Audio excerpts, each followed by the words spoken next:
Superstar Billy Graham. 3 pages worth. Normally I write 2 pages for these. I've somehow just written like 3 pages worth. So we're going to go straight onto it. And Wayne Coleman, but hopefully is his real name. I think it was anyway. Yeah, so far. Yeah, so far. He'd famously trained with Arnold Schwarzenegger. And you, when did you start training? He did. Was it like sort of like mid-60s and stuff? And did you ever get to train with any famous bodybuilders? Where either during wrestling or before? I started in. I was 12 years old when I had my hips. I 64. I started in the early 60s, I guess. I had hip surgery.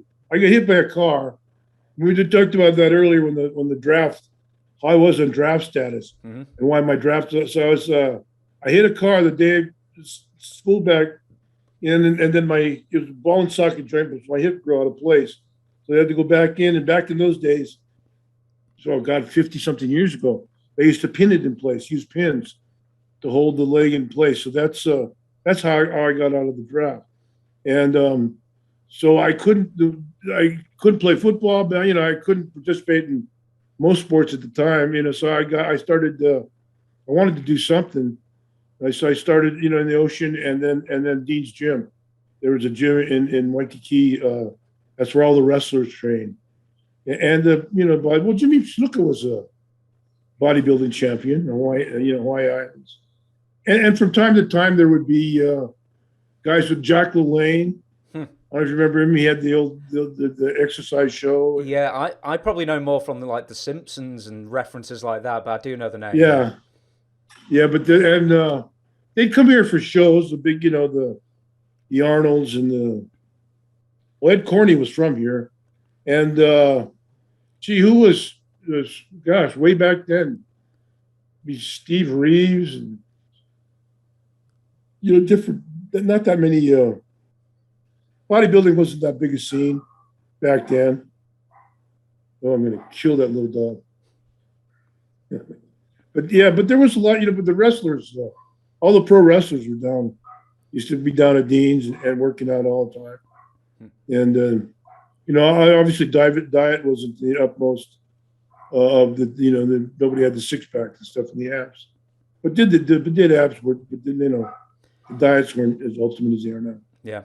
With Wayne, I'll still call him Wayne because he wasn't superstar yet. He was trained famously in Stu Hart's dungeon, and apparently, according to many sources, he got the full treatment. He got the serious business. He got the stretching of all stretchings, maybe beyond almost anyone else. Did you ever hear stories from Superstar about his time in Calgary and what Stu did to him, basically? No, just this. He'd laugh. He'd just talk about it, and how Billy would laugh, Wayne would laugh, old Stu, but same thing with Hogan. You teach. Well, it's like what is it? Give a man a fish, eat for a day, and buy him a fishing pole, and he'll learn how to. Well, that's the same thing happened to Hogan. A superstar. You teach at the time. He was one of the few 500-pound bench pressers, maybe 500 or 600, I forget which. But I think a black fellow, Jim Harris, and a couple other guys around the world, if not the country, if not the world, were 500 or 600, I forget, pound bench pressers, and tremendously strong, guys like that. And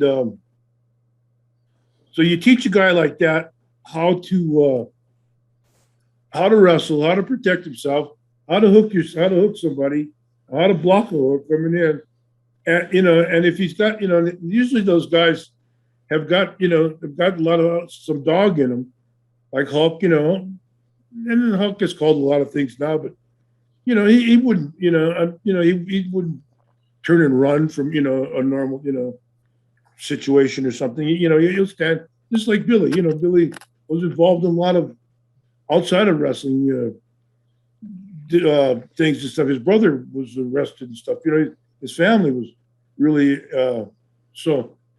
You teach these guys how to wrestle, or you teach them at least how to protect themselves. And after 5, 6, 7, 8, well, you got a monster on your hands. You got this guy that's a world-class bench presser, world-class weight, world-class strength.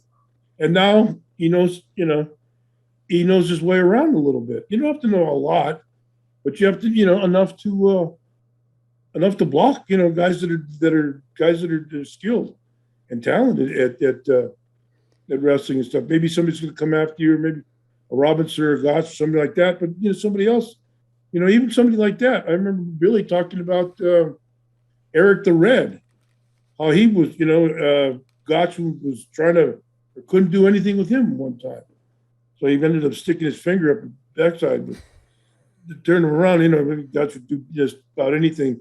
But there's guys like that can protect themselves, that are taught and that are learned. So sometimes you do that and you create your own monster. You take that Billy down to the dungeon there, and you keep him and you train him and you beat him and you beat him. And, it's like like a dog or a horse or anything else. They either fold and run into a corner, or they start biting, come back or start kicking. That's what he did. Did you hear the story of Billy giving Stu 3 colour television sets as thank you for training him? No. A couple of weeks later, the police came up and asked for the TV sets back because they were I stolen. believe, yeah, okay, that makes sense. See, I hadn't really realised that Billy was such a rascal or Wayne Coleman was such a rascal. Have you got any stories about it? Was he just like a straight up burglar or what? I don't know. He kept to himself. He was very, very private person. There weren't a lot of times he wasn't hanging out at night. He wouldn't, afterwards, after the matches and stuff. He never. Well, later on in New York, when the second time when I first came in, before he was my manager, then he'd be he'd be around, but he wasn't, he was a very private person. Well, he probably didn't want any accomplices or witnesses to whatever he was up to. Yeah. Maybe. Right, so... Him and Fuji are probably good friends.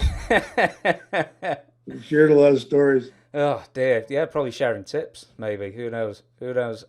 His 19 out of 20 Madison Square Garden sellouts are a record for an entire average in main events. And it was clear that Billy was a huge draw. He was only just getting started. The interviews were great. The outfits were great.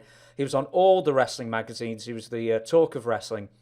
Why is it that Vince McMahon Sr. was so dogmatic and determined to not ever change his plans? He said, right, here's when you're going to win it, the WWF heavyweight title. Here's when you're going to lose it.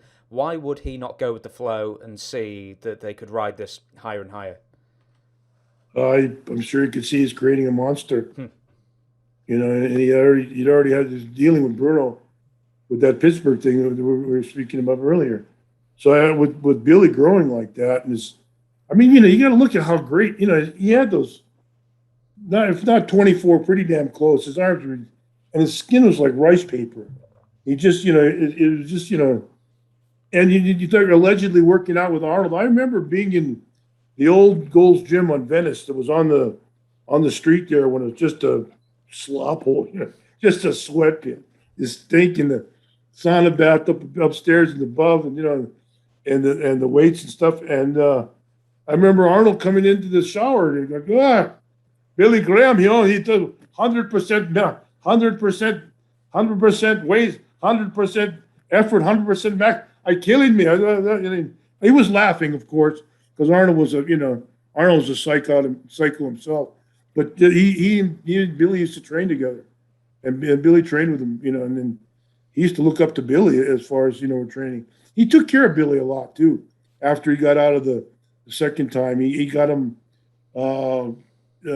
president's thing, speaking around for cancer patients or liver patients and stuff like that. So he and Billy remained friends for a long time.